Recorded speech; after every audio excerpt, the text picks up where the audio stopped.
ये साथियों नमस्कार।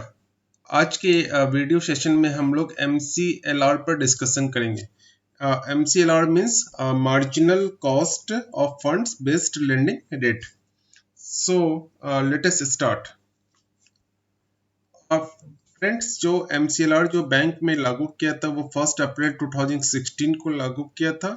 MCLR से पहले जो रेट हुआ करते थे वो बेस रेट, और बेस रेट से पहले जो थे रेट वो बेंचमार्क प्राइम लेंडिंग रेट हुआ करते थे। इसमें MCLR जो है वो लागू इसलिए किया गया था, जो बेस रेट या BPLR रेट हुआ करते थे उसके कैलकुलेशन सही तरीके से बैंक नहीं कर पाते थे, जिसके कारण जो रेपो रेट का इम्पैक्ट जो लैंडिंग रेट पर पड़ता था वो सही नहीं हो पाता था इसमें। ठीक है।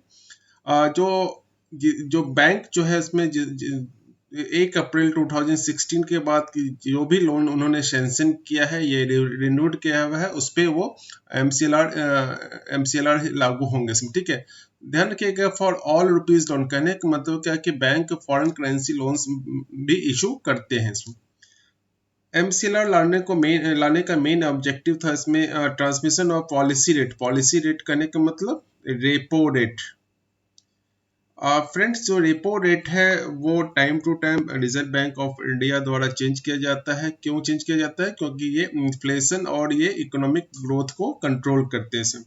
इस रेपो रेट का इम्पैक्ट जो है इमीडिएट लैंडिंग रेट पे पड़े, मतलब बैंक के लैंडिंग रेट पे पड़े, और बैंक का जो लैंडिंग रेट है उसका जो कैलकुलेशन है उसमें ट्रांसपेरेंसी आ जाए। इसका ये MCLR लाने का मेन ऑब्जेक्टिव ये था। कुछ ऐसे लोन्स है जहाँ की MCLR बेस्ड, मतलब MCLR को एग्जम्प्ट किया गया, जैसे गवर्नमेंट स्कीम्स और रिफाइनेंस स्कीम्स होते हैं उसमें MCLR लागू नहीं होते हैं। लोन अगेंस्ट डिपॉजिट में MCLR लागू नहीं होते इसमें। Loan to staff member, bank अगर किसी अपने स्टाफ को लोन देते हैं वहां भी MCLR लागू नहीं होते हैं। Fixed rate loan repayment 3 year and above पे भी MCLR लागू नहीं होते हैं। एक्चुअल जो रेट ऑफ इंटरेस्ट होंगे वो MCLR प्लस स्प्रेड होंगे। MCLR सपोज कीजिए क्या कि MCLR 8.50 है, और स्प्रेड जो उस पे है उसका है उस पे 0.50 है, तो एक्चुअल जो रेट ऑफ होंगे उसमें रेट ऑफ इंटरेस्ट 9% लगेंगे इसमें। ठीक है। रिव्यू, मंथली बेस पे इसका रिव्यू किया जाता है ऑन प्री डिटरमाइंड डेट, मतलब रिव्यू करने से पहले मंथली बेस पे इसका डेट पहले ही अनाउंस किया जाता है इसमें। Components of MCLR। फ्रेंड्स, जो MCLR का कैलकुलेशन होता है उसमें इनके 4 कंपोनेंट्स होते हैं। इसमें 4 कंपोनेंट्स कौन सा है?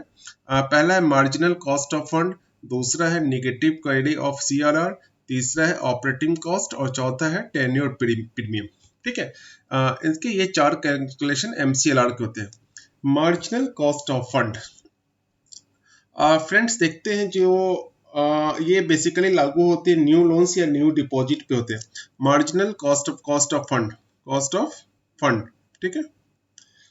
जैसे डिपॉजिट हो गया, डिपॉजिट में SB अकाउंट्स हो गए या करंट अकाउंट हो गए या TD हो गए, इसमें ये न्यू कस्टमर पे लागू होंगे। कहने का मतलब किसी कस्टमर का अगर 5% पहले 5% पे था और अभी 4% पे है, तो इनका जो कैलकुलेशन होगा वो 4% पे होगा।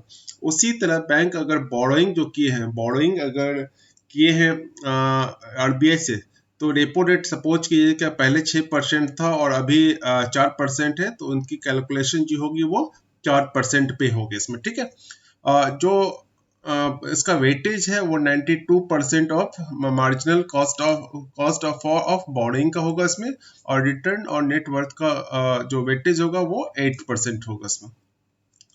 Negative carry off CRR, cash reserve ratio. Friends, already हम लोग को पता है कि सभी बैंक को रिजर्व बैंक ऑफ इंडिया के पास CRAR कैश के रूप में मेंटेन करने पड़ते हैं, जिस पर कि RBI किसी भी तरह का कोई इंटरेस्ट बैंक को नहीं देता है इसमें। लेकिन जो पैसा मेंटेन करने होते हैं वो कहाँ के पैसा होते हैं? वो डिपॉजिटर के पैसा होते हैं। डिपॉजिटर को तो हम लोग इंटरेस्ट पेमेंट करते हैं, लेकिन उस पैसा पे reserve Bank of India bank को इंटरेस्ट नहीं देता है इसमें। ठीक है।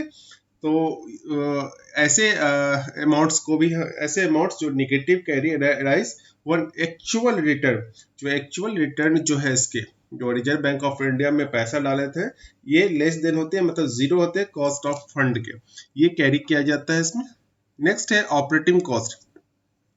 Friends, cost of raising funds or all operating costs associated with providing loan products को भी MCLR में कैलकुलेशन में लिया जाता है इसमें। नेक्स्ट है tenor premium. Tenor premium friends, cost of lending, basically cost of lending varies from the period of loan, मतलब जो लोन का पीरियड होता है उसके according cost of lending vary करता है। The higher the duration of the loan, मतलब अगर लोन्स का ड्यूरेशन ज्यादा होगा तो उसका रिस्क भी ज्यादा होगा इसमें। सपोज कि ये क्या कि एक मंथ के लिए किसी को लोन दिए हैं इसमें, और एक साल के लिए जो लोन दिए है इसमें, तो एक मंथ वाले पे रिस्क कम होगा इसमें, और एक साल वाले पे रिस्क ज्यादा होगा इसमें, ठीक है, ज्यादा होगा इसमें। तो एक जैसे जैसे रिस्क बढ़ेगा इसमें, इस पे हम लोग एक अमाउंट चार्ज करते हैं, जो अमाउंट बॉरोवर से चार्ज किया जाता है वो अमाउंट प्रीमियम के रूप में हम लोग चार्ज करते हैं, जिसे कि टेन्योर प्रीमियम कहते हैं इसमें, ठीक है। तो बेसिकली जो MCLR के कंपोनेंट्स है, ये 4 कंपोनेंट्स है। एक बार फिर से देख लेते हैं, marginal cost of fund, negative carry off CRR, operating cost और टेन्योर प्रीमियम। फ्रेंड्स, MCLR जो है इसमें जो लागू होते हैं वो ये ऑल कमर्शियल बैंक, सभी कमर्शियल बैंक पे ये लागू होते हैं इसमें। NBFC पर ये लागू नहीं होते हैं इसमें। NBFC पे ये लागू होते हैं, प्राइम लैंडिंग रेट लागू होते हैं इसमें। फ्लोटिंग इंटरेस्ट रेट, इस पे फ्लोटिंग इंटरेस्ट रेट पे लागू होते हैं इसमें, तथा fix interest rate up to 3 year पे ये लागू होते हैं इसमें। फ्रेंड्स, जो MCLR का है उनका पब्लिकेशन बैंक द्वारा किया जाता है इसमें। पब्लिकेशन जो बैंक द्वारा किया जाएगा वो ओवरनाइट MCLR होगा इसमें, 1 मंथ MCLR होगा, 3 मंथ MCLR होगा, 6 मंथ MCLR होगा और 1 ईयर MCLR होगा। इसके कॉन्सेप्ट को थोड़ा हम लोग समझते हैं। जो 1 ईयर MCLR होगा, बिल्कुल इसका रेट ऑफ इंटरेस्ट ओवरनाइट या 1 मंथ या 3 मंथ से ज्यादा होगा इसमें। जब लोन सेंक्शन किया था, सपोज कि ये HBL हाउसिंग लोन सेंक्शन किया जाता है, तो उसके सेंक्शन लेटर पे हम लोग देखते होंगे लिखा जाता है 1 ईयर MCLR प्लस स्प्रेड, ठीक है, लिखा जाता है। कहने मतलब 1 ईयर MCLR 8.50 है प्लस स्प्रेड 0.50 है, तो उसका जो रेट होगा उसमें वो 9% इफेक्टिव रेट होगा इसमें। ओवरनाइट या 1 मंथ का जो MCLR होगा वो कम होगा, क्योंकि वहां पर रिस्क बैंक के कम होते हैं इसमें। Thank you friends, thank you very much. Friends, पिछले वीडियो को आपने देखा है इसमें, ठीक है, बहुत सारे लाइक्स और कॉल्स मुझे रिसीव किया गया था। एक फ्रेंड्स आपसे रिक्वेस्ट है कि जो वीडियो आपको इस तरह के अच्छे लग रहे हैं तो लाइक्स जरूर करें और कमेंट्स भी उसको जरूर करेंगे इसमें, ठीक है। Okay, thank you friends.